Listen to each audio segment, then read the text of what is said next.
The Castle in the Attic by Elizabeth Winthrop. Chapter 16. William stepped across the place where the wizard had twisted in his last agonies and took the necklace from Calender's hands. She gave it up without a word and sank to the floor, sobbing, crouched in her familiar position.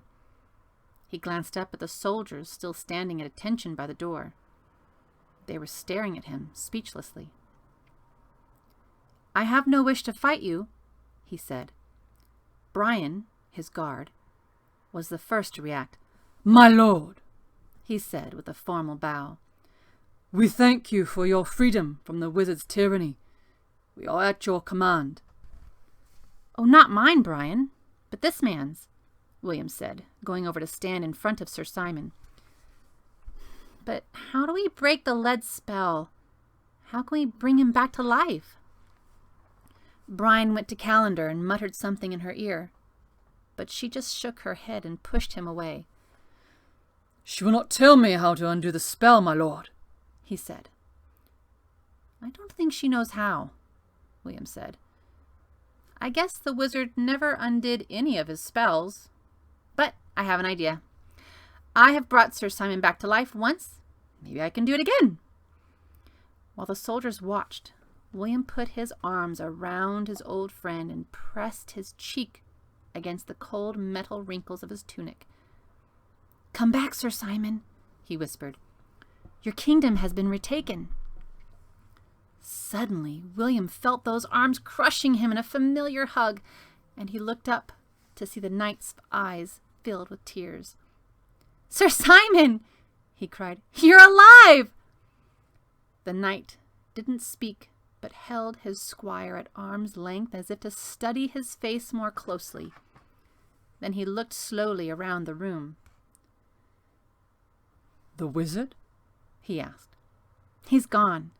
We have defeated him." "Your weapons were stronger than mine, William." William looked away, embarrassed. "I see you've found yourself a page," he said, taking the lead hands of Dick's son into his own. Gradually they warmed and turned to flesh. The boy's eyes lost their blank gaze and focused on William. "You did as I asked and brought the silver knight to me," William said gently. The boy nodded. "What's your name?" "Tolliver, if you please, sir." William smiled. "You weren't calling me sir before, Tolliver." "No," the boy replied with a grin. "What about the others? How do we bring them back?" Sir Simon asked. "I think I can do it," William said. "It seems to work the same way it did in the castle."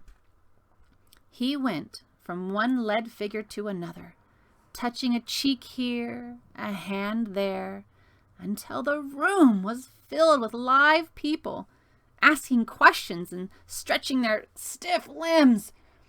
As the story of the wizard's defeat was passed from one to another, they pressed forward to shake William's hand.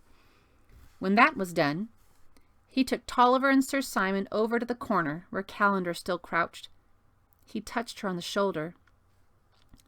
"Calender," he said softly, "I've brought some people to see you. Here is Sir Simon, and Tolliver, your grandson." She would not look up, but pulled William down beside her. "I cannot bear to have them see me like this. A wizened old lady with a black heart. You never knew me to be any different, but Simon was my beloved one before the days of the wizard." Sir Simon took her hands and lifted her up so that he could see her face. Then he hugged her.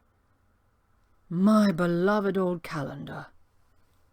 That hug of Sir Simon's and the love in his voice melted Calender as quickly as William's hands had softened the leaden bodies. For the first time since William had met her, he saw her smile. "You don't hate me, my lord," she cried.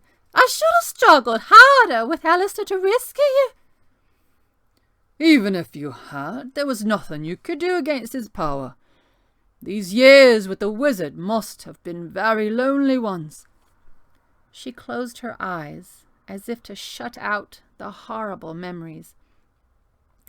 "But the wizard's spells are now broken, thanks to our good friend William," Sir Simon went on. "You will stay with me and live out your life in comfort, surrounded by your friends." "And your family," William cried, pushing Tolliver forward. The old woman and the young boy stared at each other, then joined hands, then hugged. William thought he'd never seen two people look so happy, and he felt the tears coming into his own eyes. For once, he let them slide down his cheeks, and when Calendar caught sight of them, she reached up to brush them away. "It's all right, Calendar. I'm just so happy for you." "I know, my gentle lord. I know you are." At a signal from Sir Simon, Tolliver led his grandmother off to a corner of the room, where they sat down immediately and began to talk. "Now you must put the necklace on," Sir Simon said. "It holds the token you will need for the Lady Eleanor." William looked more closely at the prize he'd come such a long way to get. 2 medallions dangled from the long red ribbon. The first was the reverse side of the Janus medal that Mrs. Phillips held back in the castle. It looked identical, except for a kinder expression on the god's face and the 2 keys engraved on either side of his head. "The keys to her freedom," he said, showing the token to Sir Simon.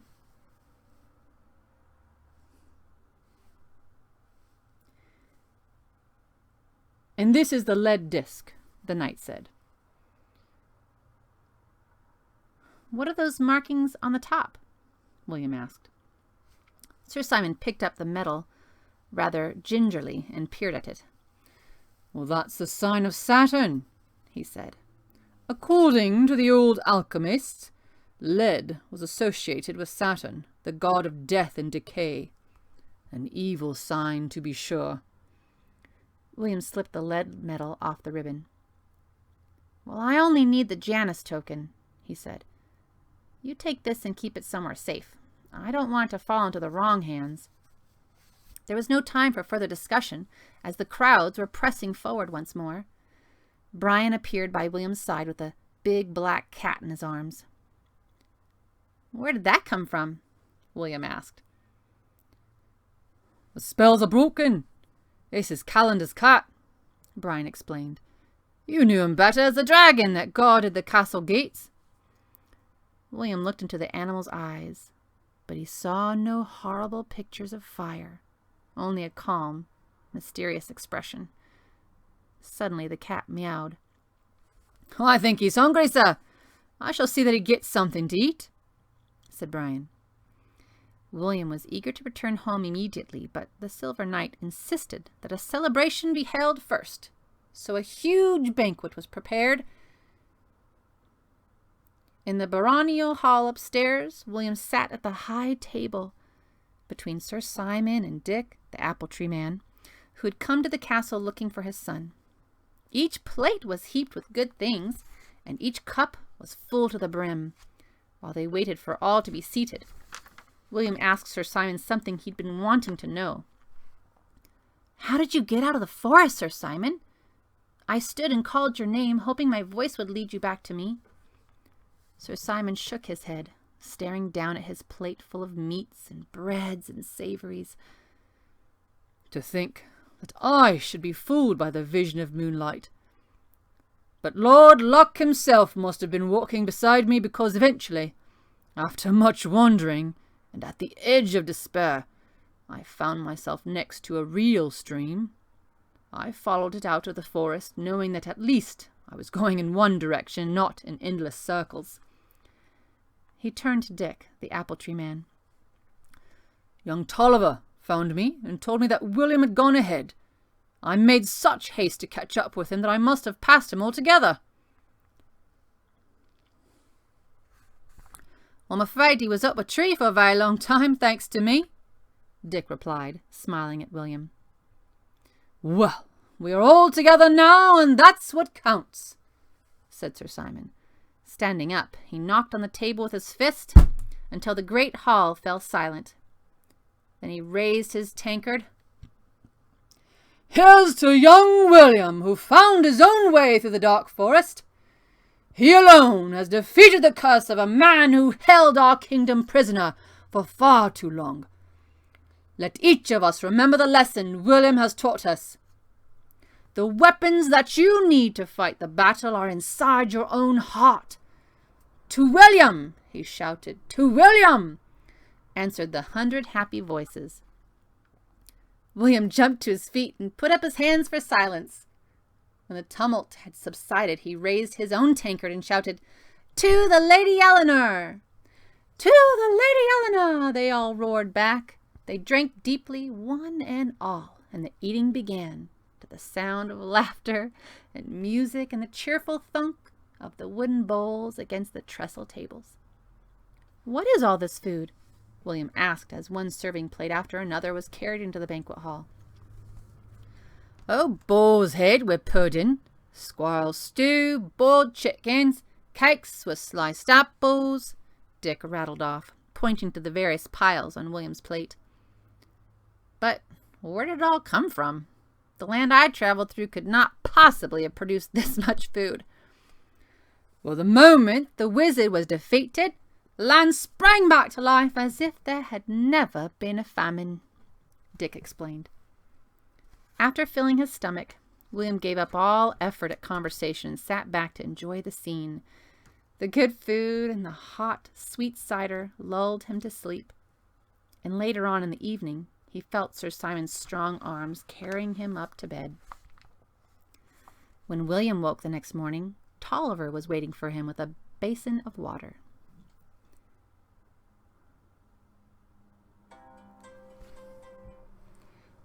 "What will you do now that the wizard has gone?" William asked, splashing his face.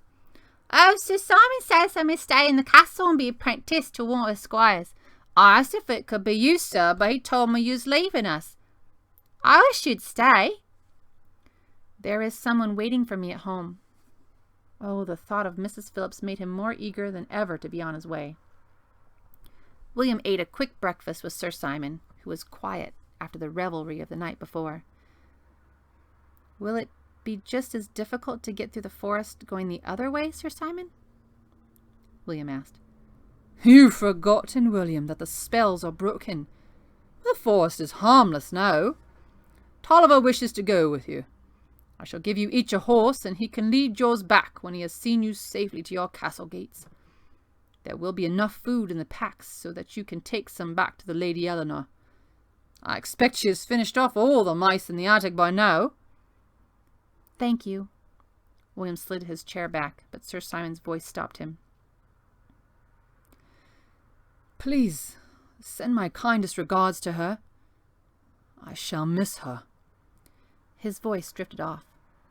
He shook himself and stood up. "I doubt we shall meet again, young William," he said as they embraced.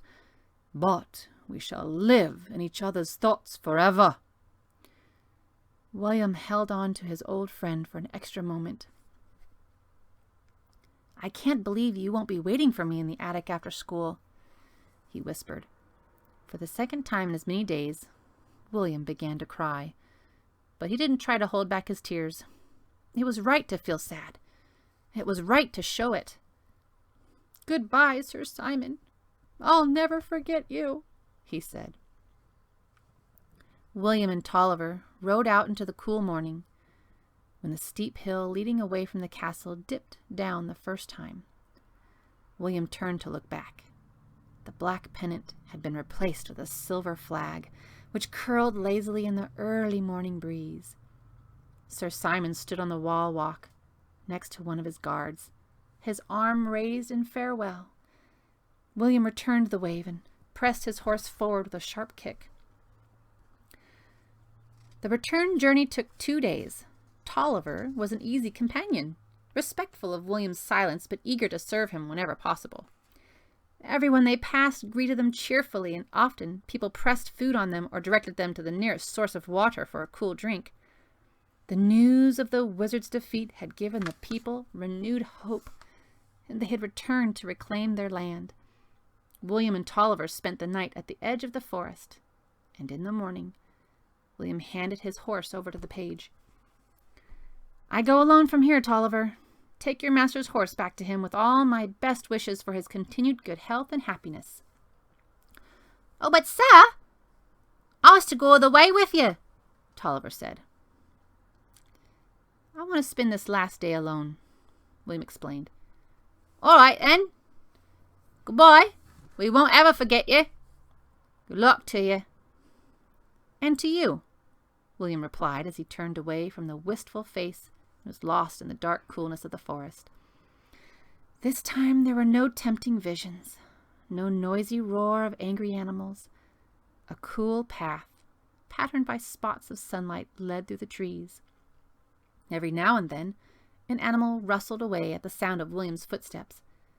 When he stopped, he could hear the high, clean notes of birds singing to one another in the thick branches. It took an afternoon to walk from the far edge of the forest to the castle. William reached the gates just as the sun was setting. Before he had time to raise his hand or shout a greeting, he heard the familiar creak of the windlass as the portcullis was raised and the wooden doors were opened. Then, ever so slowly, the drawbridge was lowered. He jumped the last foot of space before it hit the ground. Mrs. Phillips was waiting for him under the front archway.